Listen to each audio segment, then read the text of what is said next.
ನಮಸ್ಕಾರ. ನನ್ನ ಹೆಸರು ರಾಕೇಶ್ ಕಿರಣ್ ಎಸ್. ಆತ್ಮೀಯ ವಿದ್ಯಾರ್ಥಿಗಳು, ಭಾರತ ಸರಿಸುಮಾರು 200 ವರ್ಷಗಳ ಕಾಲಾವಧಿಯವರೆಗೆ ಬ್ರಿಟಿಷರ ಆಡಳಿತ ವ್ಯವಸ್ಥೆಗೆ ಒಳಪಟ್ಟಿರುವಂಥದ್ದಾಗಿತ್ತು ಅಲ್ವಾ?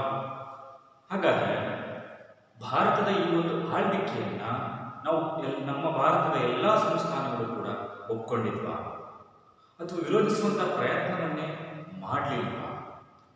ಈ ಒಂದು ಮಹಾತ್ಮ ಗಾಂಧೀಜಿಯವರು, ಸುಭಾಷ್ ಚಂದ್ರ ಬೋಸ್ರವರು, ಇತರೆ ಪ್ರಮುಖ ವ್ಯಕ್ತಿಗಳು ಮಾತ್ರ ಅಂತ್ಯದ ವೇಳೆಯಲ್ಲಿ ಮಾತ್ರ ಬ್ರಿಟಿಷರನ್ನು ವಿರೋಧಿಸಲಾಯಿತ. ಹಾಗಾದ್ರೆ ಪ್ರಾರಂಭದಲ್ಲಿ ಇದರ ವಿರೋಧಿ ಒಂದು ಹೋರಾಟಗಳು ನಡೀಲಾ ಇಲ್ವಾ? ನಡೆದಿದ್ದಾವಲ್ವಾ? ಅನೇಕ ರೀತಿಯ ಹೋರಾಟಗಳನ್ನ ರಾಜ ಮಹಾರಾಜರು ನಡೆಸಿರ್ತಕ್ಕಂಥ ನಾವು ಇತಿಹಾಸದಲ್ಲಿ ನಾವು ನೋಡ್ತಾ ಹೋಗ್ತೀವಿ.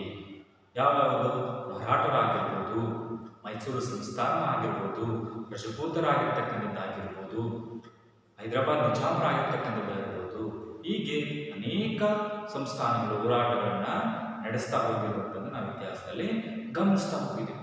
ಹಾಗಾದ್ರೆ ಈ ಎಲ್ಲ ಸಂಸ್ಥಾನಗಳು ಕೂಡ ಬ್ರಿಟಿಷರನ್ನ ವಿರೋಧಿಸಿ ಭಾರತದಿಂದಲೇ ಹೊರಹಾಕುವಂತಹ ರೀತಿಯ ಹೋರಾಟಗಳಾಗಿದ್ವಾ ಅಥವಾ ತಮ್ಮ ಸ್ವ ಇಚ್ಛೆಗೋಸ್ಕರ ತಮ್ಮ ಸ್ವಂತ ಉದ್ದೇಶವನ್ನು ಇಟ್ಕೊಂಡು ಸಂಸ್ಥಾನವನ್ನು ರಕ್ಷಣೆ ಮಾಡ್ಕೊಳ್ಳೋದಿಕ್ಕೋ ಅಥವಾ ಬ್ರಿಟಿಷರ ಯಾವುದೋ ಒಂದು ನೀತಿ ವಿರುದ್ಧವಾಗಿಯೇ ಮಾತ್ರ ಹೋರಾಟಗಳನ್ನು ನಡೆಸಿರುವಂತಹದ್ದು? ಹೌದು, ಬಹಳಷ್ಟು ಸಂಸ್ಥಾನಗಳು ನಿರ್ದಿಷ್ಟ ಪ್ರಮಾಣದಲ್ಲಿರ್ತಕ್ಕಂಥ ತಮ್ಮದೇ ಆದಂತಹ ಸ್ವಾರ್ಥವಾದಂತಹ ರೀತಿಯ ಉದ್ದೇಶಗಳಿಟ್ಕೊಂಡೇ ಹೋರಾಟಗಳನ್ನು ನಡೆಸಿದ್ದಾರೆ. ಹಾಗಾದರೆ ಭಾರತದಲ್ಲಿ ಬ್ರಿಟಿಷರನ್ನು ವಿರೋಧಿಸಿ ಸಂಪೂರ್ಣವಾಗಿ ಬ್ರಿಟಿಷರ ಆಳ್ವಿಕೆಯನ್ನೇ ಭಾರತದಿಂದ ಕಿತ್ತೊಗೆಯಬೇಕು ಎನ್ನುವಂತಹ ರೀತಿಯಲ್ಲಿ ಬ್ರಿಟಿಷರ ವಿರುದ್ಧ ಹೋರಾಟಗಳು ನಡೆದಿರುವಂತಕ್ಕಂಥದ್ದಾದ್ರಿಂದ ಯಾವಾಗ ಎನ್ನುವಂಥದ್ದು ಗೊತ್ತಿದೆಯಲ್ಲ? ಆ ಒಂದು ಅವಧಿಯನ್ನು ನಾವು ನೋಡ್ತಾ ಹೋದಾಗ 1857ರಲ್ಲಿ ಭಾರತದಲ್ಲಿ ಮೊಟ್ಟ ಮೊದಲು ಬ್ರಿಟಿಷರ ವಿರುದ್ಧದ ಹೋರಾಟಗಳು ಪ್ರಾರಂಭವಾದವು. ಇದನ್ನು ನಾವು ಭಾರತದ ಪ್ರಥಮ ಸ್ವತಂತ್ರ ಸಂಗ್ರಾಮಗಳು ಅಂತೇಳಿ ಕರೆದಿದ್ದೀವಿ. ಏನಂತ ಕರೆದಿದ್ದೀವಿ? ಭಾರತದ ಪ್ರಥಮ ಸ್ವಾತಂತ್ರ್ಯ ಸಂಗ್ರಾಮ ಅಂತೇಳಿ ಕರೀತಾ ಹೋಗಿರುವಂಥದ್ದಿದೆ. ಯಾವಾಗ? 1857ರಲ್ಲಿ ಭಾರತದ ಪ್ರಥಮ ಸ್ವತಂತ್ರ ಸಂಗ್ರಾಮ 1857ರಲ್ಲಿ ನಡೆದಿರುವಂತಹದ್ದು. ಇವುಗಳು ಭಾರತದಲ್ಲಿ ಬ್ರಿಟಿಷರ ಹಲವು ನೀತಿಗಳನ್ನು ವಿರೋಧಿಸಿ ಭಾರತದಲ್ಲಿ ನಡೆದಂತಹ ಬ್ರಿಟಿಷರ ವಿರೋಧಿಯ ಮೊಟ್ಟ ಮೊದಲ ಹೋರಾಟಗಳು ಅಥವಾ ಪ್ರತಿಭಟನೆಗಳು ಅಂತೇಳಿ ನಾವು ಕರೆದಿರುವಂಥದ್ದಿದೆ. ಇದಕ್ಕೆ ಜಿಜ್ಞಾಸೆಗಳು ಕೂಡ ಇದ್ದಾವೆ. ಭಾರತೀಯ ಇತಿಹಾಸಕಾರರ ಪ್ರಕಾರವಾಗಿ ಇದು ಈ ಒಂದು ಹೋರಾಟಗಳು ಭಾರತದ ಪ್ರಥಮ ಸ್ವತಂತ್ರ ಸಂಗ್ರಾಮಗಳು ಅಂತೇಳಿ ಅವರು ತಮ್ಮ ಪುಸ್ತಕಗಳಲ್ಲಿ, ಗ್ರಂಥಗಳಲ್ಲಿ ಚಿತ್ರಿಸಿದ್ದಾರೆ. ಆದರೆ ಬ್ರಿಟಿಷ್ ಈ ಇತಿಹಾಸಕಾರರ ಪ್ರಕಾರ, ಇಂಗ್ಲಿಷ್ ಇತಿಹಾಸಕಾರರ ಪ್ರಕಾರ ಇದು ಕೇವಲ ಒಂದು ಸಿಪಾಯಿಗಳ ದಂಗೆ, ಇದು ಒಂದು ಸೈನಿಕರ ದಂಗೆ ಅಷ್ಟೇ, ಸೈನಿಕರು ಮಾತ್ರ ಬಂದಿದ್ರು ಅನ್ನುವಂತಹ ರೀತಿಯಲ್ಲಿ ಬಿಂಬಿಸ್ತಾ ಹೋಗಿದ್ದಾರೆ. ಅದೇನೇ ಇರಲಿ, ಆದರೆ ನಮ್ಮ ದೇಶದಲ್ಲಿ ಭಾರತೀಯರು ಬ್ರಿಟಿಷರನ್ನು ವಿರೋಧಿಸಿರುವಂತಹ ಮೊದಲ ಹೋರಾಟಗಳು ಅಂತೇಳಿ ನಾವು ಇವುಗಳನ್ನ ಭಾವಿಸಿದ್ದೀವಿ. ಹಾಗಾದರೆ ಬ್ರಿಟಿಷರ ಆಗಮನದಿಂದ ಈ ಒಂದು ಹೋರಾಟಗಳು ನಡೆಯುವುದಕ್ಕೆ ಯಾವ್ಯಾವ ಅಂಶಗಳು ಪೂರಕವಾದಂತಹ ರೀತಿಯಾಗಿ ತಮ್ಮ ಪ್ರಭಾವವನ್ನು ಬೀರಿದ್ದಾವೆ? ಒಂದೇ ಸಾರಿಗೆ ಈ ಹೋರಾಟಗಳು ನಡೆಯೋದಕ್ಕೆ ಸಾಧ್ಯ ಇಲ್ಲ. ಹಾಗಾದರೆ ಅನೇಕ ರೀತಿಯ ಅಂಶಗಳು ತಮ್ಮ ಪ್ರಭಾವವನ್ನು ಈ ಹೋರಾಟದ ಮೇಲೆ ಬೀರಿರ್ಬೇಕಲ್ವಾ? ಹಾಗಾದರೆ ನಾವು ಪ್ರಸ್ತುತವಾಗಿರುವಂತಹ ಈ ಅಧ್ಯಾಯದಲ್ಲಿ ಭಾರತದ ಪ್ರಥಮ ಸ್ವತಂತ್ರ ಸಂಗ್ರಾಮಕ್ಕೆ ಕಾರಣಗಳು, ಅದೇ ರೀತಿಯಲ್ಲಿ ಭಾರತ ಸ್ವತಂತ್ರ ಸಂಗ್ರಾಮಕ್ಕೆ ತತ್ಕ್ಷಣದ ಕಾರಣವಾಗಿರ್ತಕ್ಕಂಥ ಅಂಶ ಯಾವುದು, ಹಾಗೆ ಈ ದಂಗೆ ಹೇಗೆ ಹರಡ್ತಾ ಹೋಯಿತು, ನಂತರದಲ್ಲಿ ಭಾರತದ ಪ್ರಥಮ ಸ್ವತಂತ್ರ ಸಂಗ್ರಾಮದ ಪರಿಣಾಮಗಳು, ಹಾಗೆ ಭಾರತ ಸ್ವತಂತ್ರ ಸಂಗ್ರಾಮದ ವಿಫಲತೆ ಆಯಿತು, ಅಷ್ಟು ಯಶಸ್ಸು ಕಾಣಲಿಲ್ಲ, ಯಾಕೆ ಎನ್ನುವಂತಹ ವಿಫಲತೆಗೆ ಕಾರಣೀಭೂತವಾದಂತಹ ಅಂಶಗಳ ಬಗ್ಗೆ ತಿಳಿದುಕೊಳ್ಳೋಣ. ಹಾಗಾಗಿ ಮೊದಲನೇದಾಗಿ ನಾವಿಲ್ಲಿ ಭಾರತದ ಪ್ರಥಮ ಸ್ವತಂತ್ರ ಸಂಗ್ರಾಮಕ್ಕೆ ಕಾರಣಗಳನ್ನು ನಾವು ತಿಳಿದುಕೊಳ್ಳೋಣ. ಇಲ್ಲಿ ಪ್ರಮುಖವಾಗಿ ರಾಜಕೀಯ ಕಾರಣಗಳು, ಆರ್ಥಿಕ ಕಾರಣಗಳು, ಆಡಳಿತಾತ್ಮಕ ಕಾರಣಗಳು, ಹಾಗೆ ಸೈನಿಕ ಕಾರಣಗಳು ಕೂಡ ಪ್ರಭಾವವನ್ನು ಬೀರಿದ್ದಾವೆ. ಹಾಗಾಗಿ ಮೊದಲನೇದಾಗಿ ಪ್ರಥಮ ಸ್ವತಂತ್ರ ಸಂಗ್ರಾಮಕ್ಕೆ ಕಾರಣೀಭೂತವಾಗಿರ್ತಕ್ಕಂತಹ ರಾಜಕೀಯ ಕಾರಣಗಳು ಯಾವುವು? ವಿದ್ಯಾರ್ಥಿಗಳೇ, ಈ ಅಂಶಗಳನ್ನು ಸರಿಯಾಗಿ ಗಮನಿಸಿಕೊಳ್ಳಿ, ಬರೆದಿಟ್ಕೊಳ್ಳಿ. ಪ್ರಮುಖವಾಗಿರುವಂತಹ ಅಧ್ಯಾಯವಾಗಿದೆ. ಹಾಗಾದರೆ ಇಂಥ ಮೊದಲ ಈ ಒಂದು ರಾಜಕೀಯ ಕಾರಣಗಳಾಗಿ ನಾವು ನೋಡ್ತಕ್ಕಂಥ ಸಂದರ್ಭದಲ್ಲಿ ಮೊದಲ ಅಂಶ, ಬ್ರಿಟಿಷರು ಜಾರಿಗೆ ತಂದಂತಹ ದತ್ತು ಮಕ್ಕಳಿಗೆ ಹಕ್ಕಿಲ್ಲ ಎಂಬಂತಹ ನೀತಿ. ಬ್ರಿಟಿಷರ ಒಂದು ವಿಸ್ತರಣಾ ನೀತಿಯಾಗಿ ಇದನ್ನು ನಾವು ಗುರುತಿಸ್ತಾ ಹೋಗ್ತೀವಿ. ತಮ್ಮ ವಿಸ್ತರಣೆಗೋಸ್ಕರ, ಸಾಮ್ರಾಜ್ಯದ ವಿಸ್ತರಣೆಗಾಗಿ ಈ ಒಂದು ನೀತಿಯನ್ನು ಬ್ರಿಟಿಷರು ಜಾರಿಗೊಳಿಸಿದರು. ಈ ನೀತಿ ರಾಜಕೀಯವಾಗಿ ಈ ಒಂದು ಸಂಗ್ರಾಮಕ್ಕೆ ಕಾರಣೀಭೂತವಾಗಿರುವಂತಹ ರೀತಿಯಲ್ಲಿದೆ. ಈ ನೀತಿಯಿಂದಾಗಿ ಹಲವಾರು ದೇಶೀಯ ರಾಜ್ಯಗಳು ತಮ್ಮ ರಾಜ್ಯಗಳನ್ನ ಕಳೆದುಕೊಳ್ಳಬೇಕಾಯಿತು. ಈ ಒಂದು ದತ್ತು ಮಕ್ಕಳಿಗೆ ಹಕ್ಕಿಲ್ಲ ಎಂಬ ನೀತಿಯಿಂದಾಗಿ ಯಾವ ಒಬ್ಬ ಭಾರತೀಯ ರಾಜನಿಗೆ ಗಂಡು ಸಂತಾನವಿರುವುದಿಲ್ಲವೋ ಅಥವಾ ಪುತ್ರ ಸಂತಾನವಿರುವುದಿಲ್ಲವೋ ಆ ಸಂಸ್ಥಾನ ಬ್ರಿಟಿಷರ ವಶವಾಗಲ್ಪಡುತ್ತೆ ಎನ್ನುವಂತಹ ನೀತಿಯ ಪ್ರಕಾರ ಅನೇಕ ದೇಶೀಯ ರಾಜ್ಯರು ತಮ್ಮ ರಾಜ್ಯಗಳನ್ನ ಕಳೆದುಕೊಳ್ಳಬೇಕಾಯಿತು. ಯಾವ್ಯಾವು? ಮೂರನೇ ಅಂಶವಾಗಿ ಸತಾರ, ಜೈಪುರ, ಝಾನ್ಸಿ, ಉದಯಪುರ ಇಂಥ ಮೊದಲಾದ ಅನೇಕ ಸಂಸ್ಥಾನಗಳು ಬ್ರಿಟಿಷರ ವಶವಾಗಲ್ಪಟ್ಟವು. ನಂತರ Dalhousie, lord Dalhousie Thanjavur, Karnataka ನವಾಬರಿಗಿದ್ದ ರಾಜ ಪದವಿಗಳನ್ನು ರದ್ದುಗೊಳಿಸ್ತಾರೆ. ಕರ್ನಾಟಕ ಮತ್ತು ತಂಜಾವೂರಿನ ನವಾಬರಿಗಿದ್ದಂಥ ರಾಜ ಪದವಿಗಳನ್ನು ಲಾರ್ಡ್ ಡಾಲ್ಹೌಸಿ ರದ್ದುಗೊಳಿಸ್ತಾರೆ. ಇದು ಕೂಡ ರಾಜಕೀಯವಾಗಿ ನವಾಬರನ್ನ ದಂಗೆ ಹೇಳುವಂತೆ ಮಾಡ್ತಾ ಹೋಗುತ್ತೆ.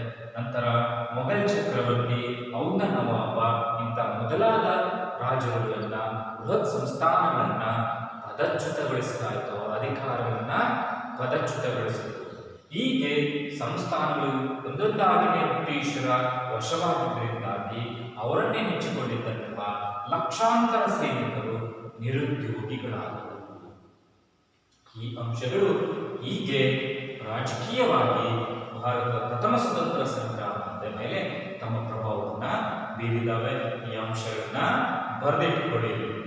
ಆಗ ನಂತರದಲ್ಲಿ ಈ ಒಂದು ಸ್ವತಂತ್ರ ಸಂಗ್ರಾಮಕ್ಕೆ ಕಾರಣೀಭೂತವಾಗಿರ್ತಕ್ಕಂತಹ ಆರ್ಥಿಕ ಅಂಶಗಳು, ಇಲ್ಲಿ ಆರ್ಥಿಕ ಅಂಶಗಳು ಅತ್ಯಂತ ಹೆಚ್ಚು ಪ್ರಭಾವವನ್ನ ಬೀರ್ತಾ ಹೋಗಿರುವಂಥದ್ದಿದೆ. ಯಾಕಂತ ಹೇಳಿದ್ರೆ ಬ್ರಿಟಿಷರು ಭಾರತಕ್ಕೆ ಬಂದಿರುವಂತಹದ್ದೇ ವ್ಯಾಪಾರಾತ್ಮಕ ದೃಷ್ಟಿಕೋನದಿಂದಾಗಿ. ಹಾಗಾಗಿನೇ ಆ ವ್ಯಾಪಾರಾತ್ಮಕ ದೃಷ್ಟಿಕೋನ ಆರ್ಥಿಕತೆಯ ಮೇಲೆ ದೊಡ್ಡ ಪೆಟ್ಟನ್ನು ಕೊಡ್ತಾ ಹೋಯಿತು. ಹಾಗಾಗಿನೇ ಈ ಆರ್ಥಿಕ ಕಾರಣಗಳು ಭಾರತದ ಪ್ರಥಮ ಸ್ವತಂತ್ರ ಸಂಗ್ರಾಮದ ಮೇಲೆ ಅತ್ಯಂತ ಹೆಚ್ಚು ಪರಿಣಾಮವನ್ನು ಬೀರ್ತಾ ಹೋಗಿದ್ದಾವೆ.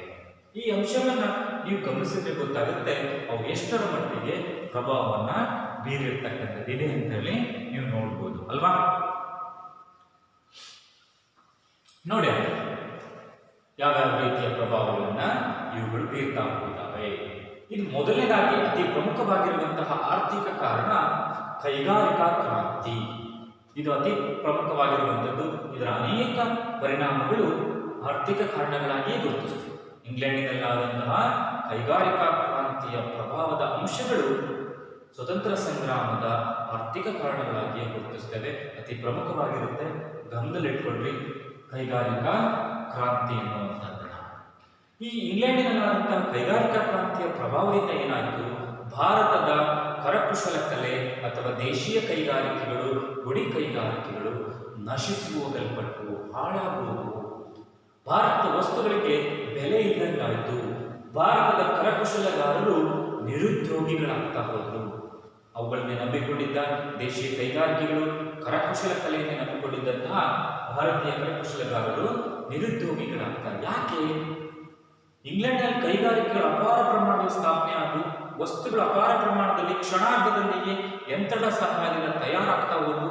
ಕಡಿಮೆ ಬೆಲೆಗೆ ಮಾರಾಟ ಆಗೋದಕ್ಕೆ ಅವಕಾಶ ಆದವು. ಹಾಗಾಗಿ ಭಾರತದ ಕರಕುಶಲೆಯಲ್ಲಿ ಅತ್ಯಂತ ಹೆಚ್ಚು ಸಮಯ ಬೇಕಾಗಿತ್ತು ವಸ್ತುಗಳನ್ನು ತಯಾರು ಮಾಡೋದಕ್ಕೆ.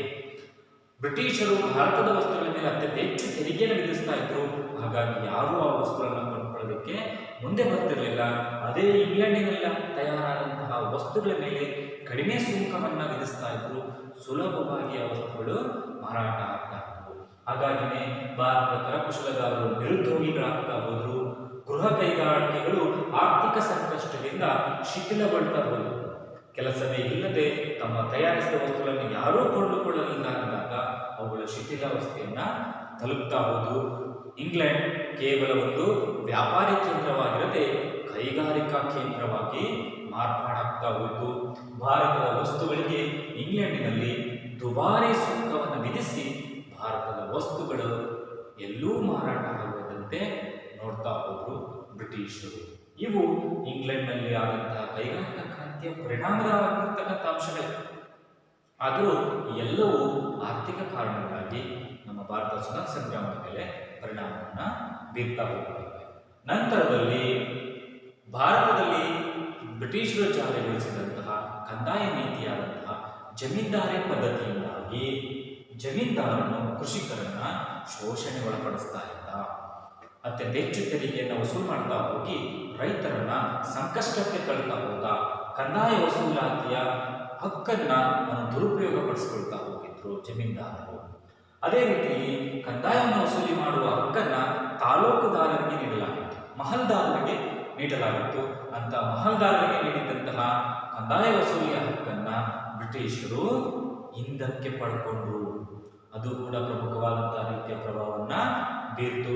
ಜೊತೆಗೆ ಹೊಸದಾಗಿ ಇನಾಮ್ ಆಯೋಗವನ್ನು ನೇಮಿಸುವುದರ ಮುಖಾಂತರ ರೈತರಿಗೆ ನೀಡಿದಂತಹ ಇನಾಮ್ ಭೂಮಿಯನ್ನ ಹಿಂಪಡೆಯಲಾಯಿತು.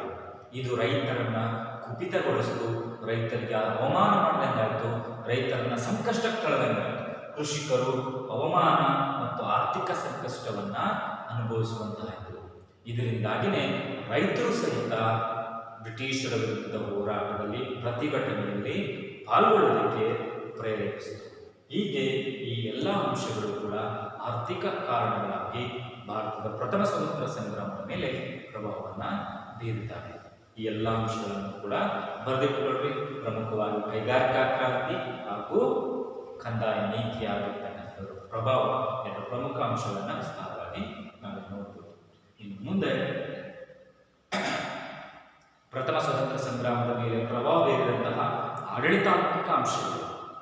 ಆಡಳಿತಾತ್ಮಕವಾಗಿಯೂ ಕೂಡ ಅನೇಕ ರೀತಿಯ ಅಂಶಗಳ ಪ್ರಭಾವವನ್ನು ಬೀರ್ತಾ ಹೋದರು. ಹೊಸದಾಗಿ ಬ್ರಿಟಿಷರು ಕೆಲವು ಯೋಜನೆಗಳನ್ನು ಪರಿಚಯಿಸ್ತಾ ಹೋದರು. ಆಡಳಿತಾತ್ಮಕವಾಗಿರ್ತಕ್ಕಂಥ ಒಂದು ಯೋಜನೆಗಳನ್ನು ಪರಿಚಯಿಸಿದರು. ಯಾವುದು? ಇಂಗ್ಲಿಷರು ಹೊಸ ನಾಗರಿಕ ಮತ್ತು ಅಪರಾಧ ಕಾಯ್ದೆಗಳನ್ನು ಜಾರಿಗೊಳಿಸಿದರು. ಅಲ್ಲಿವರೆಗೂ ಭಾರತದಲ್ಲಿರ್ತಕ್ಕಂಥದ್ದು ಈ ಪಂಚಾಯಿತಿ ರಾಜಿ ವ್ಯವಸ್ಥೆ, ಪಂಚರು ಎನ್ನುವಂಥದ್ದು ಇರ್ತಾ ಇದ್ರು, ಅವರೇ ತೀರ್ಮಾನ ತೆಗೆದುಕೊಳ್ತಿದ್ರು. ಗೌಡರು ಇರ್ತಾ ಇದ್ರು ಗ್ರಾಮದಲ್ಲಿ, ಅವರು ತೀರ್ಮಾನ ತೆಗೆದುಕೊಳ್ತಾ ಇದ್ರು. ಆದರೆ ಬ್ರಿಟಿಷರು ಹೊಸ ನ್ಯಾಯಾಂಗ ವ್ಯವಸ್ಥೆಯನ್ನು ಜಾರಿಗೊಳಿಸಿದರು. ನ್ಯಾಯಾಲಯ ಎನ್ನುವಂಥದ್ದನ್ನು ನಿರ್ಮಾಣ ಮಾಡಿದರು. ಜಡ್ಜ್ ಎನ್ನುವಂಥದ್ದನ್ನು ತಂದರು. ಅಲ್ಲಿ ಕಾಯ್ದೆಗಳನ್ನು ರೂಪಿಸಿದ್ರು, ಕಾನೂನುಗಳನ್ನು ರೂಪಿಸಿದ್ರು. ಹೊಸದಾಗಿರ್ತಕ್ಕಂಥ ರೀತಿಯ ವ್ಯವಸ್ಥೆಯನ್ನ ನ್ಯಾಯಾಂಗ ವ್ಯವಸ್ಥೆಯಲ್ಲಿ ತರ್ತಾ ಹೋದ್ರು. ಅದೇ ಇಂಗ್ಲಿಷರ ಹೊಸ ನಾಗರಿಕ ಮತ್ತು ಅಪರಾಧ ಕಾಯ್ದೆಗಳು. ಅವು ಹೇಗಿತ್ತು? ಕಾನೂನಿನಲ್ಲಿ ಪಕ್ಷಪಾತದ ರೀತಿಯಲ್ಲಿ ಕಾನೂನಲ್ಲಿ ಪಕ್ಷಪಾತ ಆಗ್ತಾ ಇತ್ತು. ಬ್ರಿಟಿಷರಿಗೆ ಬೇರೆ ಕಾನೂನುಗಳು, ಭಾರತೀಯರಿಗೆ ಪ್ರತ್ಯೇಕ ನಿಯಮಗಳ ಅನ್ವಯ.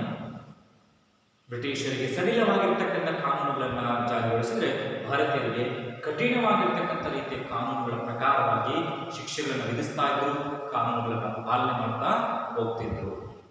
ನಂತರದಲ್ಲಿ ಆಂಗ್ಲ ಭಾಷೆ ನ್ಯಾಯಾಲಯದ ಭಾಷೆಯಾಗಿತ್ತು, ಇಂಗ್ಲಿಷ್ ಭಾಷೆ ನ್ಯಾಯಾಲಯದ ಭಾಷೆಯಾಗಿತ್ತು. ಯಾಕೆಂದ್ರೆ ಅಲ್ಲಿರ್ತಕ್ಕಂಥ ಎಲ್ಲರೂ ಕೂಡ ಇಂಗ್ಲಿಷ್ನವರೇ ಆಗಿತ್ತು. ಅಲ್ಲಿ ಭಾರತೀಯರು ತಿಳಿಯದೇ ಇರುವಂತಹ ಆ ಭಾಷೆಯಲ್ಲಿ ನ್ಯಾಯವನ್ನು ಪಡೆಯುವುದು ಕಷ್ಟವಾಯಿತು. ಹಾಗಾಗಿನೇ ಆಂಗ್ಲ ಭಾಷೆ ನ್ಯಾಯಾಲಯದ ಭಾಷೆ ಆಗಿದ್ದರಿಂದ ಜನರಿಗೆ ಇದು ಅರ್ಥನೇ ಆಗಲಿಲ್ಲ.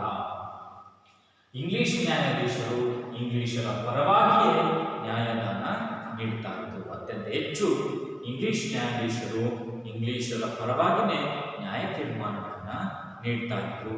ಹಾಗಾಗಿ ಅವರ ಒಂದು ಆಶಯಗಳು ಜನರಿಗೆ ಅರ್ಥವೇ ಆಗಲಿಲ್ಲ. ಹೊಸ ಕಾನೂನಿನ ಆಶಯಗಳು ಜನರಿಗೆ ಅರಿವಾಗಲಿಲ್ಲ. ಈ ಇಂಗ್ಲಿಷ್ನಲ್ಲಿದ್ದಂಥ ಕಾನೂನುಗಳು, ಹೊಸ ಹೊಸ ಕಾಯ್ದೆಗಳು, ವಿಚಾರಣೆಗಳು, ಈ ಇಂಗ್ಲಿಷ್ ಭಾಷೆಯಾಗಿರುವಂಥದ್ದು ಯಾವುದೂ ಕೂಡ ಜನರಿಗೆ ಅರ್ಥವಾಗಲಿಲ್ಲ. ಹಾಗಾಗಿ ಈ ಎಲ್ಲ ಅಂಶಗಳು ಕೂಡ ಸಾಮಾನ್ಯ ಜನರನ್ನು ಆಡಳಿತಾತ್ಮಕವಾಗಿರುವಂತಹ ರೀತಿಯಲ್ಲಿ ಬ್ರಿಟಿಷರನ್ನು ವಿರೋಧಿಸಿ ಈ ಒಂದು ಪ್ರಥಮ ಸ್ವತಂತ್ರ ಸಂಗ್ರಾಮದಲ್ಲಿ ಹೋರಾಟಕ್ಕೆ ನಿಲ್ಲುವಂತೆ ಪ್ರೇರೇಪಣೆ ಕೊಡ್ತಾ ಹೋಯಿತು. ಇಷ್ಟು ಈ ಆಡಳಿತಾತ್ಮಕ ಕಾರಣಗಳಾಗಿರುವಂಥದ್ದು. ಇವೆಲ್ಲ ಅಂಶಗಳನ್ನು ಕೂಡ ಬರೆದಿಟ್ಕೊಳ್ಳಿ. ಇನ್ನು ಮುಂದುವರೆದಾಗೆ ಸ್ವತಂತ್ರ ಸಂಗ್ರಾಮಕ್ಕೆ ಕಾರಣೀಭೂತವಾಗಿರ್ತಕ್ಕಂಥ ಸೈನಿಕ ಕಾರಣಗಳು ಹಾಗೆ ತತ್ಕ್ಷಣದ ಕಾರಣದ ಬಗ್ಗೆ ನಾವು ಮುಂದೆ ತಿಳಿದುಕೊಳ್ಳೋಣ. ನಂತರದಲ್ಲಿ ಸೈನಿಕ ಕಾರಣಗಳು. ಭಾರತದ ಪ್ರಥಮ ಸ್ವತಂತ್ರ ಸಂಗ್ರಾಮದ ಮೇಲೆ ಸೈನಿಕ ಕಾರಣಗಳು ಕೂಡ ಪ್ರಮುಖವಾಗಿದ್ದಾವೆ. ಯಾಕೆಂತ ಹೇಳಿದ್ರೆ ಈ ದಂಗೆ ಪ್ರಾರಂಭವಾಗಿದ್ದೇ ಸೈನಿಕರಿಂದ, ಭಾರತೀಯ ಸೈನಿಕರಿಂದಲೇ ಈ ಒಂದು ದಂಗೆ ಪ್ರಾರಂಭವಾಗಿರುವಂತದ್ದಾಗಿದೆ.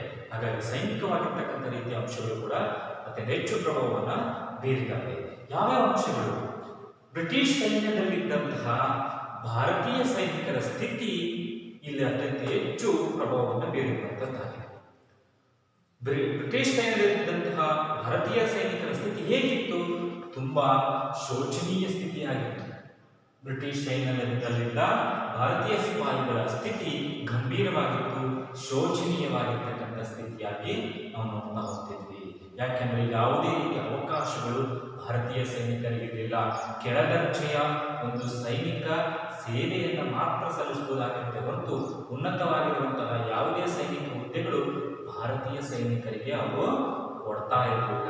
ಕೇವಲ ಇರೋವರೆಗೂ ಒಬ್ಬ ಸೈನಿಕನಾಗಿಯೇ ಅವನ ಸೇವೆಯನ್ನ ಸಲ್ಲಿಸಬೇಕಾಗಿತ್ತು ಹೊರತು ಯಾವುದೇ ರೀತಿಯ ಅವಕಾಶಗಳಿರಲಿಲ್ಲ. ನೋಡಿ, ಬ್ರಿಟಿಷ್ ಸೈನಿಕರಿಗಿಂತ ಸ್ಥಾನಮಾನ, ವೇತನ, ಬಡ್ತಿ ಅವಕಾಶಗಳು ಭಾರತೀಯ ಸೈನಿಕರಿಗೆ ಇರಲೇ ಇಲ್ಲ. ಬ್ರಿಟಿಷ್ ಸೈನಿಕರಿಗಿದ್ದಂತಹ ಸ್ಥಾನಮಾನ, ವೇತನ, ಬಡ್ತಿ ಅವಕಾಶಗಳು ಭಾರತೀಯ ಸೈನಿಕರಿಗೆ ಇರಲೇ ಇಲ್ಲ.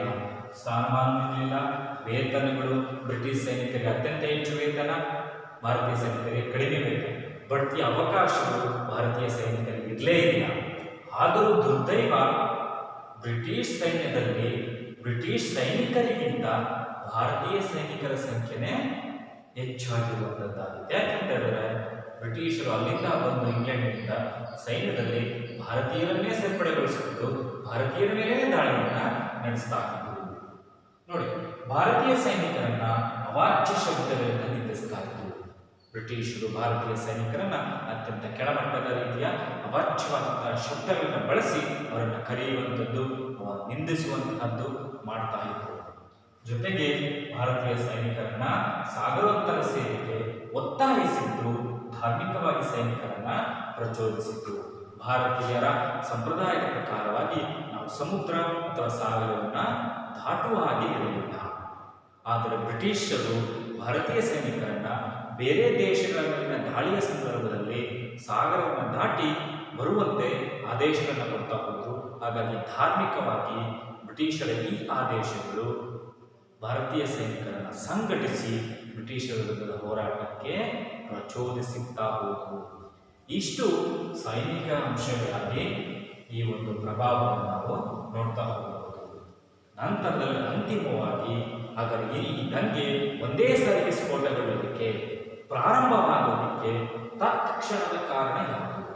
ದಂಗೆಯ ತಕ್ಷಣದ ಕಾರಣ ಯಾವುದು ಅಂತಂದ್ರೆ, ಈ ಒಂದು ಹೋರಾಟಕ್ಕೋಸ್ಕರ ಭಾರತೀಯ ಸೈನಿಕರು ಸಂಪೂರ್ಣವಾಗಿ ಸಜ್ಜಾಗ್ತಾ ಇದ್ರು, ಸಂಘಟಿತರಾಗ್ತಾ ಇದ್ರು.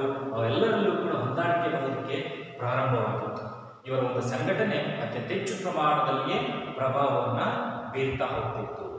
ಇದೇ ಸಂದರ್ಭದಲ್ಲಿಯೇ ಬ್ರಿಟಿಷರು ಹೊಸ ಮಾದರಿಯ ಬಂದೂಕುಗಳನ್ನು ತಮ್ಮ ಸೈನ್ಯದಲ್ಲಿ ಪರಿಚಯಿಸಿದರು. ಆ ಬಂದೂಕುಗಳೇ ರಾಯಲ್ ಎನ್ಫೀಲ್ಡ್ ಎನ್ನುವಂತಹ ಬಂದೂಕುಗಳು. ಬ್ರಿಟಿಷರು ರಾಯಲ್ ಎನ್ಫೀಲ್ಡ್ ಬಂದೂಕುಗಳನ್ನು ತಮ್ಮ ಸೈನ್ಯದಲ್ಲಿ ಪರಿಚಯಿಸಿದರು.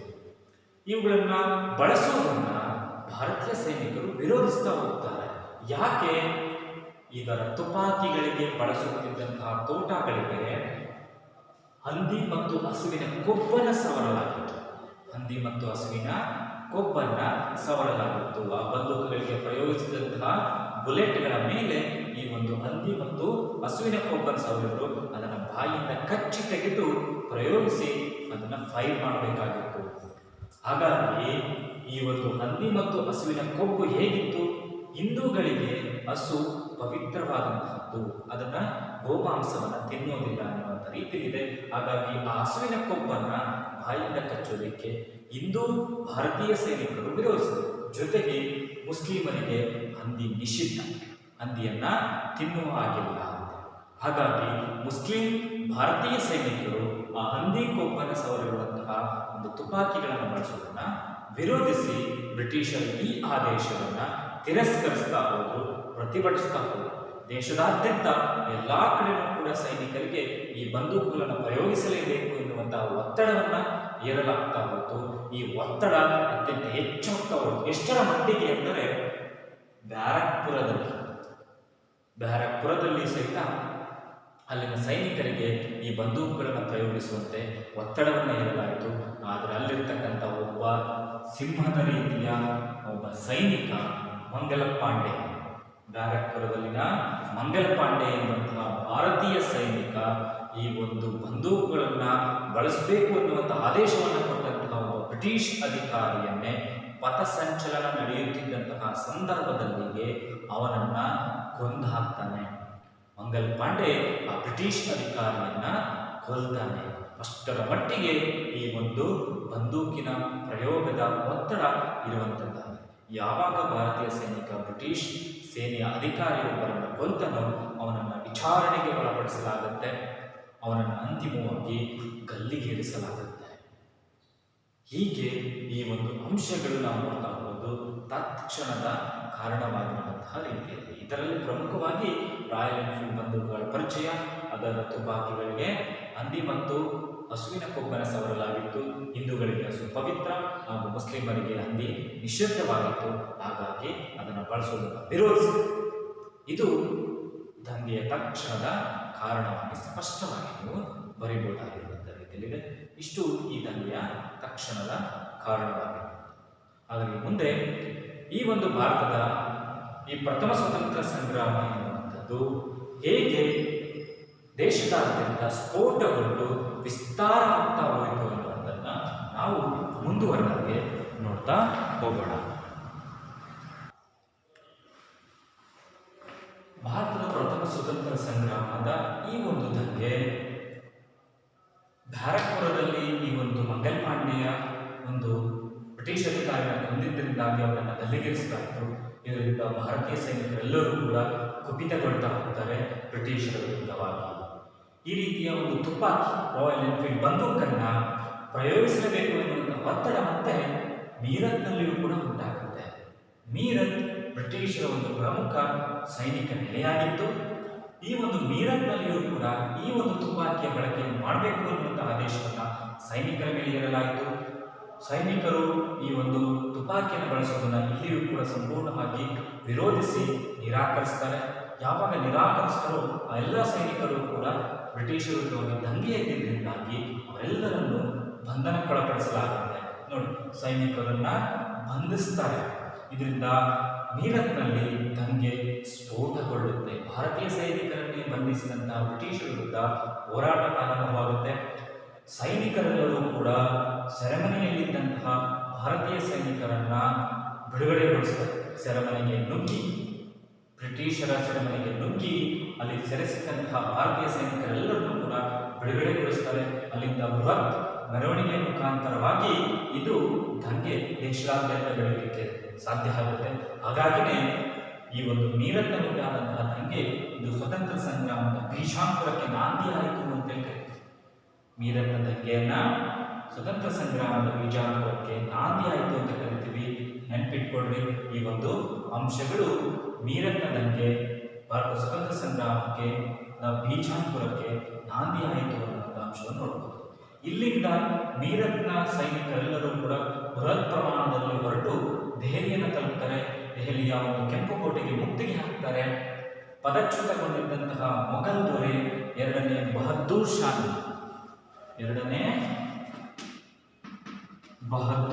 ನೆನಪಿಟ್ಕೊಳ್ಳಿ.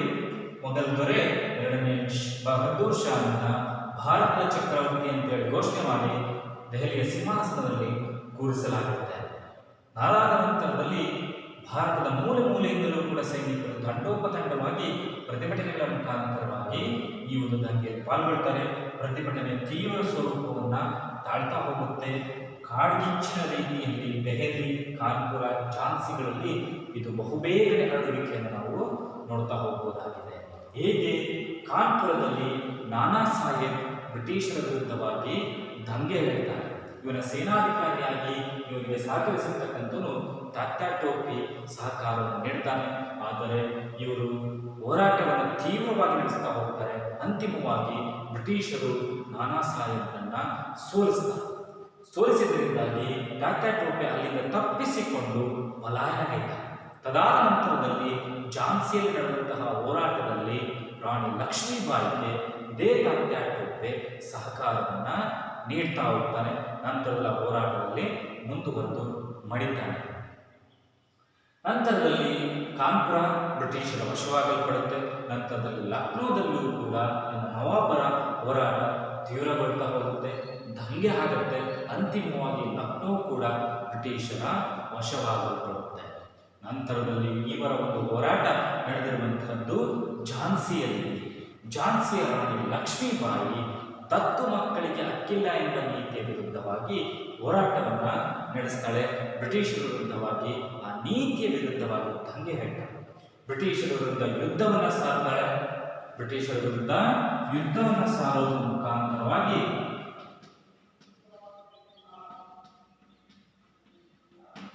ಗ್ವಾಲಿಯರನ್ನು ಗೆದ್ದುಕೊಳ್ತಾಳೆ. ಬ್ರಿಟಿಷರ ವಿರುದ್ಧ ಯುದ್ಧ ಸಾರಿ ಗ್ವಾಲಿಯರನ್ನು ವಶಪಡಿಸಿಕೊಳ್ತಾಳೆ. ನೆನಪಿರಲಿ, ರಾಣಿ ಲಕ್ಷ್ಮೀಬಾಯಿ ಬ್ರಿಟಿಷರಿಂದ ಗ್ವಾಲಿಯರನ್ನು ಗೆದ್ದುಕೊಳ್ತಾಳೆ. ಮುಂದುವರೆದಾಗೆ ಶೌರ್ಯ ಪರಾಕ್ರಮದಿಂದ ರಾಣಿ ಲಕ್ಷ್ಮೀಬಾಯಿ ಹೋರಾಟವನ್ನು ನಡೆಸ್ತಾಳೆ. ಆದರೆ ಯುದ್ಧ ರಂಗದಲ್ಲಿ ಇವಳು ಅಸುನೀಗ್ತಾಳೆ. ತಾತ್ಯಾ ಟೋಪೆ ಸಹಕಾರಗಳು ಕೂಡ ಇಲ್ಲಿ ಅವಿಸ್ಮರಣೀಯವಾಗಿ ನಾವು ಗುರುತಿಸಬಹುದಾಗಿದೆ. ಹೀಗೆ ವಿವಿಧ ಪ್ರದೇಶಗಳಿಗೆ ಇದು ಬಹುಬೇಗನೆ ಹರಡುವಿಕೆಯನ್ನು ನಾವಿಲ್ಲಿ ನೋಡ್ತಾ ಹೋಗ್ತೀವಿ. ಆದರೂ ಕೂಡ ಈ ದಂಗೆ ಇಷ್ಟು ಪ್ರಮಾಣದಲ್ಲಿ ಹರಡುತ್ತೆ ಅನ್ನುವಂಥ ಊಹೆ ಇರಲಿಲ್ಲ. ಇದು ಈ ಒಂದು ದಂಗೆ ಹರಡುವಿಕೆಯನ್ನು ನಾವು ನೋಡ್ತಾ ಹೋದಾಗ ಈ ಒಂದು ದಂಗೆ ಹರಡ್ತಾ ಹೋದರೂ ಕೂಡ ಈ ದಂಗೆ ಅತ್ಯಂತ ಹೆಚ್ಚು ಯಶಸ್ವಿ ಆಗಲಿಲ್ಲ. ಅದಕ್ಕೆ ಅನೇಕ ಕಾರಣಗಳು ಪ್ರಭಾವವನ್ನು ಬೀರ್ತಾ ಹೋಗಿದ್ದಾವೆ. ಹಾಗಾದರೆ ಮುಂದುವರೆದಾಗೆ ಭಾರತದ ಪ್ರಥಮ ಸ್ವತಂತ್ರ ಸಂಗ್ರಾಮದ ವಿಫಲತೆ ಹೇಗಾಯಿತು, ವಿಫಲತೆಗೆ ಕಾರಣಗಳೇನು ಎನ್ನುವುದನ್ನು ನಾವು ನೋಡೋಣ.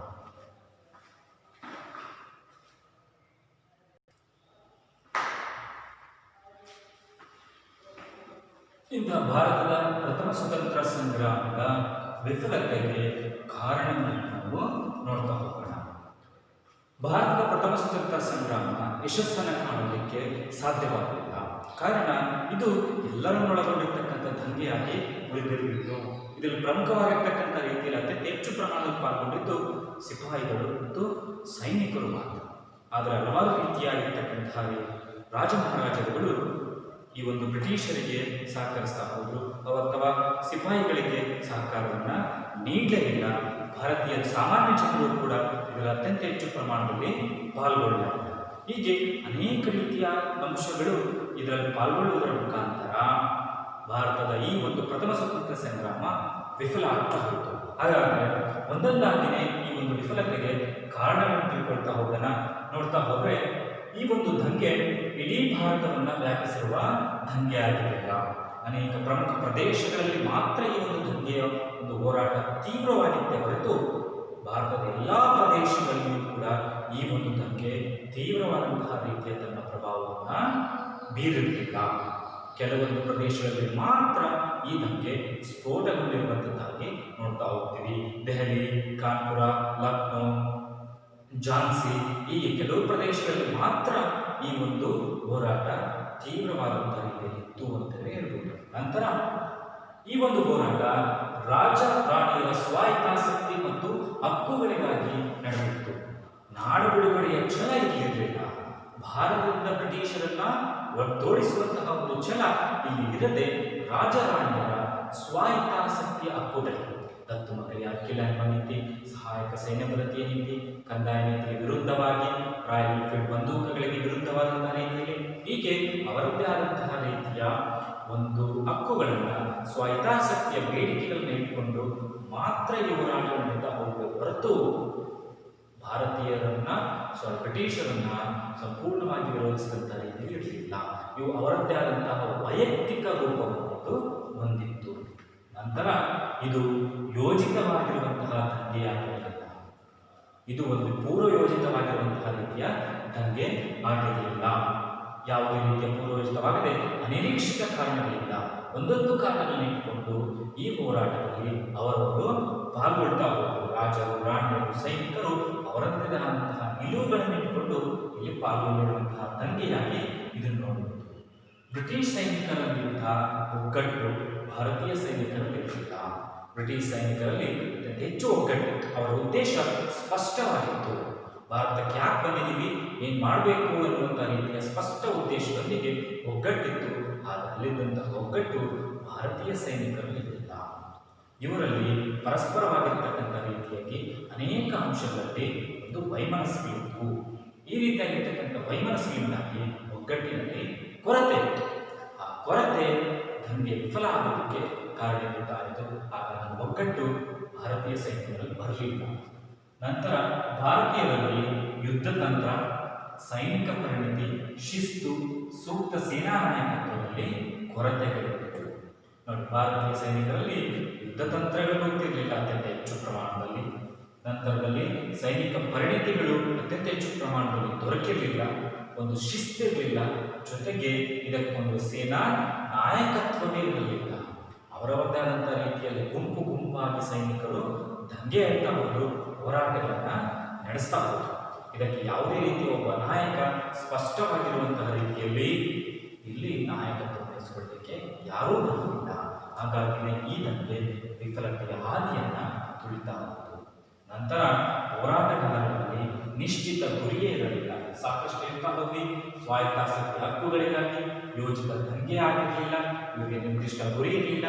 ಕೆಲವರು ದತ್ತು ಮಕ್ಕಳಿಗೆ ಹಕ್ಕಿಲ್ಲ ಎಂಬ ನೀತಿ, ಸಹಾಯಕ ಸೇನೆಗಳ ನೀತಿ, ಹೀಗೆ ಅವರದ್ದೇ ಆದಂತಹ ರೀತಿಯ ವಿರೋಧಾತ್ಮಕ ಅಂಶಗಳನ್ನು ಆಧಾರವಾಗಿಟ್ಟುಕೊಂಡು ಹೋರಾಟ ನಡೆಸಿದ ಹೊರತು ಇವರಲ್ಲಿ ನಿಶ್ಚಿತವಾದಂತಹ ಒಂದೇ ಒಂದು ಗುರಿ ಇವರಲ್ಲಿ ಕಾಣಸಿಗಲಿಲ್ಲ. ಹಾಗಾಗಿ ಈ ಒಂದು ದಂಗೆ ವಿಫಲತೆಯನ್ನ ಸಾಧಿಸ್ತಾ ಹೋಯಿತು.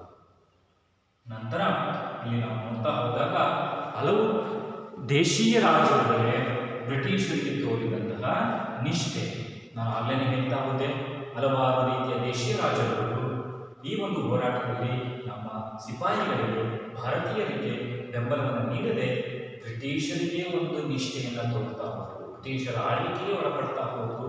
ಅವರಿಂದ ಅಪಾರ ಪ್ರಮಾಣವಾಗಿರ್ತಕ್ಕಂಥ ಹಣಕಾಸುಗಳನ್ನು ಪಡೆದುಕೊಂಡು ಈ ಒಂದು ಹಲವು ದೇಶೀಯ ರಾಜ್ಯಗಳು ತಮ್ಮದೇ ಆದಂತಹ ರೀತಿಯ ಒಂದು ಬಲವನ್ನು ಸಾಧಿಸಿಕೊಳ್ಳೋದಕ್ಕೆ ತಮ್ಮ ಉಳಿವಿಗೋಸ್ಕರ ಬ್ರಿಟಿಷರ ಬೆಂಬಲವನ್ನೇ ಪಡ್ಕೊಂಡು ಬ್ರಿಟಿಷರಿಗೆ ನಿಷ್ಠೆಯನ್ನು ತೋರ್ತಾ ಹೋದರು. ಹಾಗಾಗಿ ಇಲ್ಲಿ ಬೆಂಬಲದ ಕೊರತೆ ಭಾರತೀಯ ಸೈನಿಕರನ್ನು ಕಾಡ್ತು.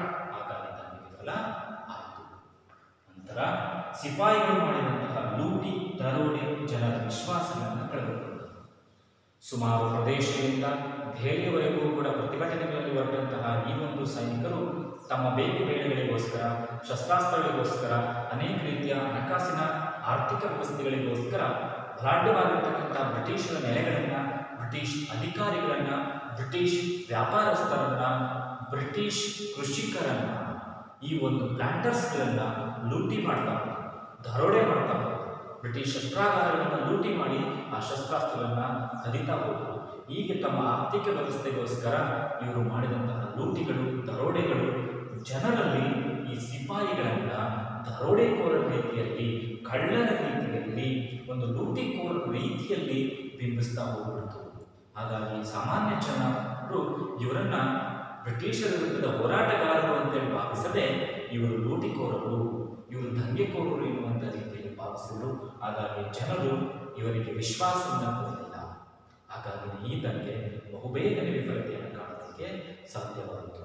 ಹೀಗೆ ಈ ಎಲ್ಲ ಅಂಶಗಳಿಂದಾಗಿ ಭಾರತದ ಪ್ರಥಮ ಸ್ವತಂತ್ರ ಸಂಗ್ರಾಮ ಎನ್ನುವಂತಹ ಈ ಒಂದು ಬೃಹತ್ ಹೋರಾಟ ಒಂದು ವಿಫಲತೆ ಹಾದಿಯಲ್ಲಿರಲಿಕ್ಕೆ ಸಾಧ್ಯವಾಯಿತು. ಈ ಎಲ್ಲ ಅಂಶಗಳನ್ನು ಕೂಡ ಸರಿಯಾಗಿ ಗಮನಿಸಿಕೊಳ್ಳಿ, ಸ್ಪಷ್ಟವಾಗಿ ಬರೆದಿಟ್ಟುಕೊಳ್ಳಿ ವಿದ್ಯಾರ್ಥಿಗಳೇ.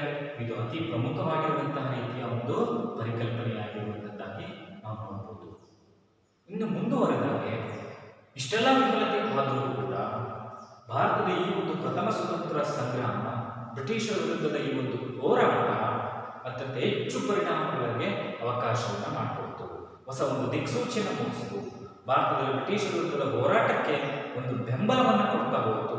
ಒಂದು ಪ್ರಾರಂಭವಾಗಿ ಇದು ಸ್ಫೂರ್ತಿಯ ಚಿಲುಮೆ ಆಯಿತು ಅಂತಲೇ ಹೇಳ್ಬೋದು.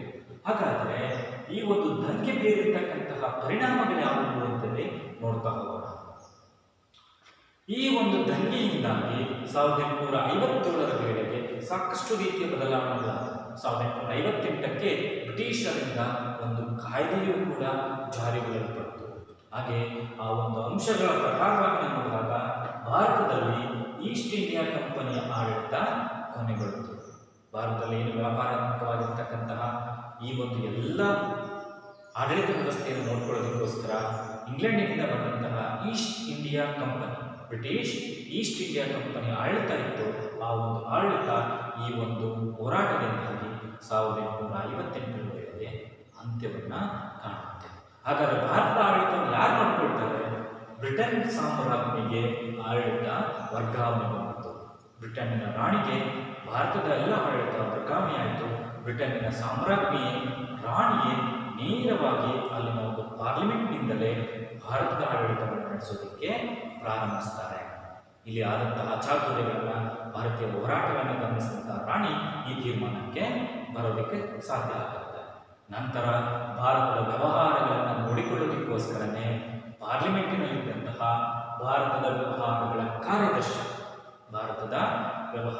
ಕಾರ್ಯದರ್ಶಿಗೆ ಈ ಎಲ್ಲ ಭಾರತದ ವ್ಯವಹಾರಗಳನ್ನು ನೋಡಿಕೊಳ್ಳುವಂತಹ ಒಂದು ಅಧಿಕಾರವನ್ನು ನೀಡಲಾಗುತ್ತೆ. ಇಲ್ಲಿ ಏನು ಗವರ್ನರ್ ಜನರಲ್ ಅನ್ನುವಂತಹ ಒಂದು ಹುದ್ದೆಯನ್ನು ಭಾಗವನ್ನು ನೋಡ್ತಾ ಹೋಗ್ತೀವೋ ಅದು ವೈಸರಾಯ್ ಎನ್ನುವಂತಹ ರೀತಿಯಲ್ಲಿ ನಾಮಕರಣವನ್ನು ಕೊಂಡು ಬದಲಾವಣೆ ಆಗಿರುವುದನ್ನು ನಾವು ನೋಡಬಹುದು.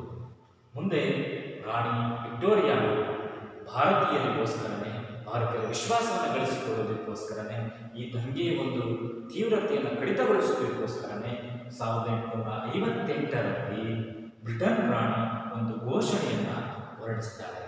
ಅದನ್ನು ನಾವು ಮ್ಯಾಗ್ನಾ ಕಾರ್ಟಾ ಅಂತೇಳಿ ಕರಿತೀವಿ.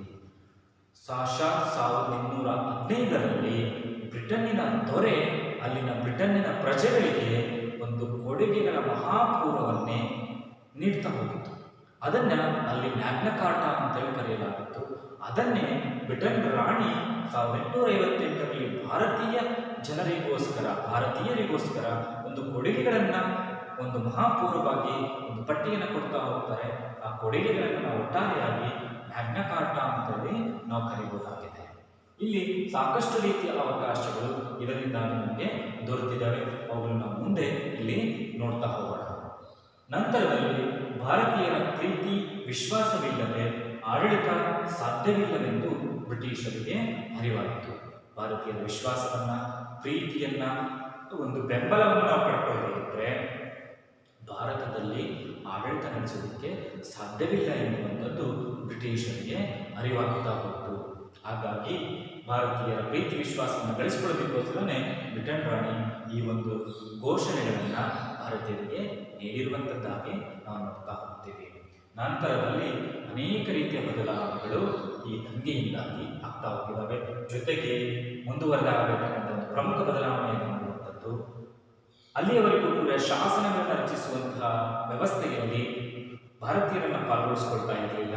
ಆದರೆ ಈ ದಂಗೆಯಿಂದಾಗಿ ಶಾಸನ ರೂಪಿಸುವ ಪ್ರಕ್ರಿಯೆಯಲ್ಲಿ ಭಾರತೀಯರನ್ನು ಒಳಗೊಳ್ಳುವ ನೀತಿಯನ್ನು ಜಾರಿಗೊಳಿಸಲಾಯಿತು. ಹೊಸದಾಗಿ ಶಾಸನ ರಚಿಸುವಂತಹ ಪ್ರಕ್ರಿಯೆಯಲ್ಲಿ ಭಾರತೀಯರನ್ನು ಕೂಡ ಒಳಪಡಿಸಿಕೊಳ್ಳುವಂತಹ ಒಂದು ನೀತಿಯನ್ನು ಜಾರಿಗೊಳಿಸಿರುವಂಥದ್ದು ದಂಗೆಯ ಪ್ರಮುಖ ಪರಿಣಾಮವಾಗಿ ನೋಡ್ತಾ ಹೋಗಬಹುದಾಗಿದೆ. ಈ ನೀತಿಯಿಂದಾಗಿ ಭಾರತೀಯ ಸ್ವತಂತ್ರ ಹೋರಾಟಕ್ಕೆ ಹೊಸ ಒಂದು ದಿಕ್ಸೂಚಿ ದೊರೆತಾಯಿತು. ಈ ದಂಗೆಯಿಂದಾಗಿ ಹೊಸ ಮಾರ್ಗಸೂಚಿ ದೊರೆಯಿತು. ಹೋಗಾದರೆ ನಾವು ಬ್ರಿಟಿಷರನ್ನ ಹೋರಾಟ ನಡೆಸ್ತಾ ಹೋಗಬಹುದು. ಬ್ರಿಟಿಷರನ್ನು ವಿರೋಧಿಸುವಂಥ ಪ್ರತಿಭಟನೆಗಳನ್ನು ನಾವು ತೀವ್ರಗೊಳಿಸಿದ್ದಾದಲ್ಲಿ ನಾವು ಪ್ರಬಲವಾಗಿರುವಂತಹ ರೀತಿಯಲ್ಲಿ ನಮ್ಮ ಗುರಿಯನ್ನು ನಾವು ಸಾಧಿಸಬಹುದು ಎನ್ನುವಂತಹ ಪ್ರಬಲವಾದಂತಹ ಒಂದು ಬದಲಾವಣೆಗೆ ಕಾರಣೀಭೂತ ಆಯಿತು ಈ ದಂಗೆ ಅಂತ ಹೇಳ್ಬೋದು. ಇದಿಷ್ಟು ಅಂಶಗಳು ಕೂಡ ಭಾರತದ ಪ್ರಥಮ ಸ್ವತಂತ್ರ ಸಂಗ್ರಾಮದ ಪರಿಣಾಮದ ಅಂಶಗಳಾಗಿ ನಾವು ನೋಡ್ತಾ ಹೋಗ್ತೀವಿ. ಇವುಗಳು ಕೂಡ ಪ್ರಮುಖವಾಗಿದ್ದಾವೆ. ಇವುಗಳು ಕೂಡ ಪ್ರಮುಖವಾಗಿರುವಂತಹ ರೀತಿಯಲ್ಲಿದ್ದಾವೆ. ಸ್ಪಷ್ಟವಾಗಿ ಇವುಗಳನ್ನು ಗಮನಿಸಿಕೊಳ್ಳಿ, ಸರಿಯಾಗಿ ಬರೆದಿಟ್ಟುಕೊಳ್ಳಿ. ಅತಿ ಪ್ರಮುಖವಾಗಿರ್ತಕ್ಕಂಥ ರೀತಿಯ ಅಂಶಗಳಾಗಿ ನಾವು ಇವುಗಳನ್ನು ನೋಡ್ತಾ ಹೋಗ್ತೀವಿ. ಇನ್ನು ಅಂತಿಮವಾಗಿ ನಾವು ನೋಡ್ತಾ ಹೋಗೋದು 1858ರಲ್ಲಿ ಬ್ರಿಟನ್ ರಾಣಿ ಘೋಷಿಸಿರ್ತಕ್ಕಂತಹ ಅಂಶಗಳು ಯಾವ್ಯಾವಿದ್ದಾವೆ. ರಾಣಿ ಘೋಷಿಸಿದಂಥ ಒಂದು ಘೋಷಣೆಯಲ್ಲಿರ್ತಕ್ಕಂಥ ಪ್ರಮುಖ ಅಂಶಗಳು ಯಾವುವು ಅಂತ ನೋಡೋಣ. ಕಂಪನಿ ಈಸ್ಟ್ ಇಂಡಿಯಾ ಕಂಪನಿ ದೇಶಿ ರಾಜರೊಂದಿಗೆ ಮಾಡಿಕೊಂಡಿದ್ದ ಒಪ್ಪಂದಗಳನ್ನು ಅಂಗೀಕರಿಸಿದೆ. ಹಿಂದೆ ಏನು ದೇಶಿ ರಾಜರೊಂದಿಗೆ ಈಸ್ಟ್ ಇಂಡಿಯಾ ಕಂಪನಿ ಒಂದು ಒಪ್ಪಂದಗಳನ್ನು ಮಾಡಿಕೊಂಡಿತ್ತು, ಸಹಕರಿಸುವಂತಹ ರೀತಿಯ ಎಲ್ಲ ಒಪ್ಪಂದಗಳನ್ನು ಕೂಡ ಬ್ರಿಟನ್ ರಾಣಿ ಒಪ್ಕೊಳ್ತಾಳೆ, ಅಂಗೀಕರಿಸ್ತಾಳೆ. ನಂತರ ಪ್ರಾದೇಶಿಕ ವಿಸ್ತರಣೆ ಅಪೇಕ್ಷೆಯನ್ನ ಕೈಬಿಡೋದು. ಇನ್ನು ಮುಂದೆ ಯಾವುದೇ ರೀತಿಯ ಹೊಸ ಪ್ರದೇಶಗಳ ಮೇಲೆ, ಭಾರತೀಯ ಪ್ರದೇಶಗಳ ಮೇಲೆ ಬ್ರಿಟಿಷರು ದಾಳಿ ನಡೆಸೋದಿಲ್ಲ, ನಾವು ದಾಳಿ ನಡೆಸೋದಿಲ್ಲ, ಹೊಸ ಪ್ರದೇಶಗಳನ್ನು ವಶಪಡಿಸಿಕೊಳ್ಳುವಂತಹ ವಿಸ್ತರಣಾ ನೀತಿಯನ್ನು ನಾವು ಕೈಬಿಡ್ತೇವೆ ಎನ್ನುವಂತಹ ಘೋಷಣೆ. ನಂತರ ಮುಂದೆದು ಭಾರತೀಯರಿಗೆ ಸುಭದ್ರ ಸರ್ಕಾರವನ್ನು ನೀಡುವಂಥದ್ದು. ಭಾರತೀಯರಿಗೆ ಒಂದು ಸುಭದ್ರ ಸರ್ಕಾರವನ್ನು ನೀಡಿ ಅವರಿಗೆ ಬೇಕು ಬೇಡಗಳನ್ನು ಬಗೆಹರಿಸುವಂಥ ಕಾರ್ಯವನ್ನು ಮಾಡ್ತೀವಿ ಎನ್ನುವಂಥದ್ದು. ನಂತರ ಕಾನೂನಿನ ಮುಂದೆ ಸಮಾನತೆ. ನಾವು ಆಳಿರ್ತಕ್ಕಂಥ ವ್ಯವಸ್ಥೆಯಲ್ಲಿ ಪಕ್ಷಪಾತವಾಗಿರ್ತಕ್ಕಂಥ ಕಾನೂನು ವ್ಯವಸ್ಥೆ ಇತ್ತು ಅಂತ ಹೇಳಿದ್ವಲ್ಲ, ಆ ಕಾನೂನಿನ ಮುಂದೆ ಭಾರತೀಯರು ಮತ್ತು ಬ್ರಿಟಿಷರನ್ನ ಸರಿಸಮಾನವಾಗಿ ಕಾಣುವಂತಹ ರೀತಿಯ ಒಂದು ಘೋಷಣೆಯನ್ನ ಇದರಲ್ಲಿ ಒಳಪಡಿಸಿಕೊಳ್ಳಲಾಯಿತು. ನಂತರದಲ್ಲಿ ಭಾರತೀಯರ ಧಾರ್ಮಿಕ ವಿಷಯಗಳಲ್ಲಿ ಹಸ್ತಕ್ಷೇಪ ಮಾಡುವಂತಿಲ್ಲ. ಧಾರ್ಮಿಕವಾಗಿ ಯಾವುದೇ ರೀತಿಯಲ್ಲೂ ಭಾರತೀಯರನ್ನ ನಾವು ಅಲ್ಲಗಳೆಯುವಂತಿಲ್ಲ. ಅವರ ಧಾರ್ಮಿಕ ವಿಚಾರಗಳಿಗೆ ಬೆಲೆ ಕೊಡಬೇಕು ಅಥವಾ ಅವರ ಧಾರ್ಮಿಕ ವಿಷಯಗಳಲ್ಲಿ ಯಾವುದೇ ಕಾರಣಕ್ಕೂ ಹಸ್ತಕ್ಷೇಪ ಮಾಡುವಂತಿಲ್ಲ ಎನ್ನುವುದು. ಇದು ಸಾಕಷ್ಟು ಅಂಶಗಳೊಳಗೊಂಡಿದೆ. ರಾಯಲ್ ಎನ್ಫೀಲ್ಡ್ ಬಂದೂಕುಗಳನ್ನು ಪ್ರಯೋಗಿಸುವ ಒತ್ತಡವನ್ನು ಹೇಳಿದ್ದು ಕೂಡ ಧಾರ್ಮಿಕವಾಗಿಯೇ ಭಾರತೀಯರನ್ನ ಹಿಂಸಿಸ್ತಾ ಹೋಯಿತು. ಸಾಗರೋತ್ತರ ಸೇವೆಯನ್ನು ಮಾಡಲೇಬೇಕು ಅಂತೇಳಿ ಭಾರತೀಯ ಸೈನಿಕರ ಮೇಲೆ ಒತ್ತಡ ಇರಿದ್ದು ಕೂಡ ಧಾರ್ಮಿಕವಾಗಿ ಭಾರತೀಯರನ್ನ ಹಿಂಸಿಸಿತು. ಹಾಗಾಗಿ ಅದನ್ನು ಹೋಗಲಾಡಿಸುವಂಥ ರೀತಿಯ ಅಂಶವನ್ನು ರಾಣಿ ತನ್ನ ಮ್ಯಾಗ್ನಾ ಕಾರ್ಟಾದಲ್ಲಿ ಘೋಷಣೆಯಲ್ಲಿ ಸೇರ್ಪಡೆಗೊಳಿಸಿರುವಂಥದ್ದಿದೆ. ಈ 5 ಪ್ರಮುಖ ಅಂಶಗಳು ಕೂಡ ಪ್ರಮುಖವಾಗಿದ್ದಾವೆ. ಬರೆದಿಟ್ಕೊಳ್ಳಿ. ಬ್ರಿಟನ್ ರಾಣಿಯ 1858ರ ಘೋಷಣೆಯಲ್ಲಿರ್ತಕ್ಕಂತಹ ಅಂಶಗಳು ಇಷ್ಟು ಕೂಡ ನಾವು ನೋಡ್ತಾ ಹೋಗ್ಬೋದು. ಆತ್ಮೀಯ ವಿದ್ಯಾರ್ಥಿಗಳೇ, ಹಾಗಾದರೆ ಇಲ್ಲಿವರೆಗೂ ಕೂಡ ಈ ಒಂದು ಅಧ್ಯಾಯದಲ್ಲಿ ಭಾರತದ ಪ್ರಥಮ ಸ್ವತಂತ್ರ ಸಂಗ್ರಾಮ ಸಂಭವಿಸುವುದಕ್ಕೆ ಕಾರಣಗಳು, ಅಲ್ಲಿ ರಾಜಕೀಯ ಕಾರಣಗಳು, ಆಡಳಿತಾತ್ಮಕ, ಆರ್ಥಿಕ, ಸೈನಿಕ ಕಾರಣಗಳು, ಹಾಗೆಯೇ ದಂಗೆಯ ತಕ್ಷಣದ ಕಾರಣ, ಭಾರತದಾದ್ಯಂತ ದಂಗೆ ಹೇಗೆ ಹರಡ್ತಾ ಹೋಯಿತು ಎನ್ನುವಂಥದ್ದು, ದಂಗೆ ವಿಫಲತೆ ಅನ್ನ ಕಾಣ್ತು, ಅದಕ್ಕೆ ಕಾರಣಗಳು, ಹಾಗೆ ದಂಗೆಯ ಪರಿಣಾಮಗಳು, ಹಾಗೆ ಈ ಒಂದು ದಂಗೆಯಿಂದಾಗಿ ಉಂಟಾದಂತಹ ಬದಲಾವಣೆ, ರಾಣಿಯ ಘೋಷಣೆ, ಆ ಘೋಷಣೆ ಇರ್ತಕ್ಕಂಥ ಪ್ರಮುಖ ಅಂಶಗಳ ಬಗ್ಗೆ ತಿಳಿದುಕೊಂಡಿದ್ದೇವೆ. ಈ ಒಂದು ಅವಧಿ ಹಾಗೂ ಈ ಅಧ್ಯಾಯದ ಅಂತಿಮವಾಗಿ ಗೃಹಪಾಠವನ್ನು ಬರೆದುಕೊಳ್ಳಬೇಕು.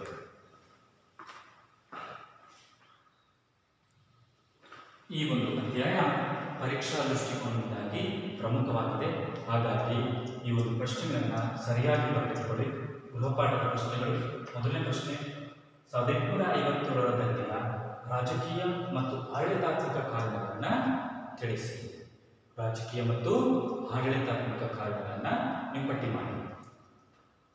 ನಂತರ 1857ರ ದಂಗೆಯ ಆರ್ಥಿಕ ಮತ್ತು ಸೈನಿಕ ಕಾರಣಗಳನ್ನು ತಿಳಿಸಿ. ಆರ್ಥಿಕ ಕಾರಣಗಳು ಮತ್ತು ಸೈನಿಕ ಕಾರಣಗಳನ್ನು ಪಟ್ಟಿ ಮಾಡಬೇಕಾಗಿ ಬರುತ್ತೆ. ನಿಮಗೆ ಪರೀಕ್ಷೆಯಲ್ಲಿ ಈ ಆರ್ಥಿಕ ಕಾರಣಗಳನ್ನಷ್ಟೇ ಕೇಳ್ಬೋದು, ರಾಜಕೀಯ ಕಾರಣಗಳನ್ನಷ್ಟೇ ಕೇಳ್ಬೋದು, ಅಥವಾ ಎರಡನ್ನೂ ಕೂಡ ಸೇರ್ಪಡೆಗೊಳಿಸಿದಂಥ ಪ್ರಶ್ನೆಯು ಕೂಡ ಬರಬಹುದು. ಗಮನಿಸಿಕೊಳ್ಳಿ. ಮೂರನೇ ಪ್ರಶ್ನೆ, ಭಾರತದ ಪ್ರಥಮ ಸ್ವತಂತ್ರ ಸಂಗ್ರಾಮದ ತಕ್ಷಣದ ಕಾರಣವೇನು? ಈ ಒಂದು ಭಾರತದ ಪ್ರಥಮ ಸ್ವತಂತ್ರ ಸಂಗ್ರಾಮದ ತಕ್ಷಣದ ಕಾರಣವನ್ನು ನೀವು ಕೊಡಬೇಕು. ನಂತರದಲ್ಲಿ 4ನೇ ಪ್ರಶ್ನೆ, 1857ರ ದಂಗೆಯ ವಿಫಲತೆಗೆ ಕಾರಣವನ್ನು ಪಟ್ಟಿ ಮಾಡಿ. ಯಾವ ಯಾವ ಅಂಶಗಳಿಂದ ಈ ಒಂದು ದಂಗೆ ವಿಫಲವಾಯಿತು ಅನ್ನುವಂಥದ್ದನ್ನು ನೀವು ಪಟ್ಟಿ ಮಾಡಬೇಕು. ನಂತರ 1857ರ ದಂಗೆಯ ಪರಿಣಾಮಗಳನ್ನು ತಿಳಿಸಿ.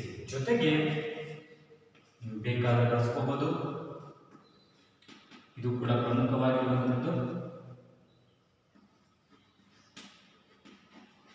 1858ರ ಬ್ರಿಟನ್ ರಾಣಿಯ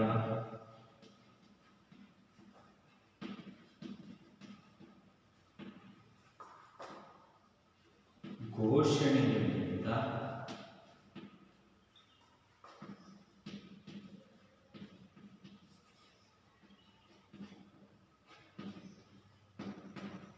ಅಂಶಗಳ 1858ರ ಬ್ರಿಟನ್ ರಾಣಿ ಒಂದು ಘೋಷಣೆಯನ್ನು ಹೊರಡಿಸ್ತಾಳೆ. ಆ ಘೋಷಣೆಗಳಿರ್ತಕ್ಕಂತಹ ಅಂಶಗಳಾಗಿವೆ. ಈ ಎಲ್ಲ ಪ್ರಶ್ನೆಗಳು ಕೂಡ ಅತಿ ಪ್ರಮುಖವಾಗಿರುವಂತಹ ರೀತಿಯಲ್ಲಿದ್ದಾವೆ. ಇವುಗಳನ್ನ ಬರೆದಿಟ್ಕೊಳ್ಳಿ. ಬೇಕಾದ್ರೆ ಇನ್ನೊಂದು ಪ್ರಶ್ನೆ ಮತ್ತೊಂದು ಪ್ರಮುಖವಾಗಿರುವಂತಹದ್ದು, ಮೀರಟ್ ದಂಗೆ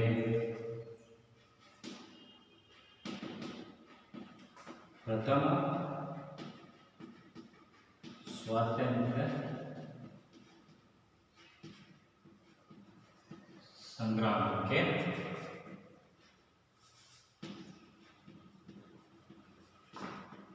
ಬೀಜಾಂಕುರವಾಯಿತು.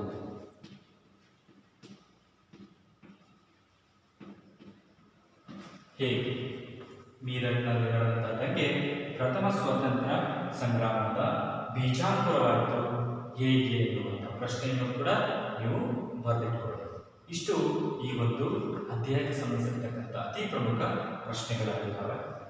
ವಿದ್ಯಾರ್ಥಿಗಳೇ, ಇಲ್ಲಿವರೆಗೂ ಕೂಡ ಈ ಒಂದು ಭಾರತದ ಪ್ರಥಮ ಸ್ವತಂತ್ರ ಸಂಗ್ರಾಮ ಎನ್ನುವಂಥ ಅಧ್ಯಾಯ ನಿಮಗೆ ಅರ್ಥವಾಗಿದೆ ಅಂತೇಳಿ ಭಾವಿಸ್ತೇನೆ.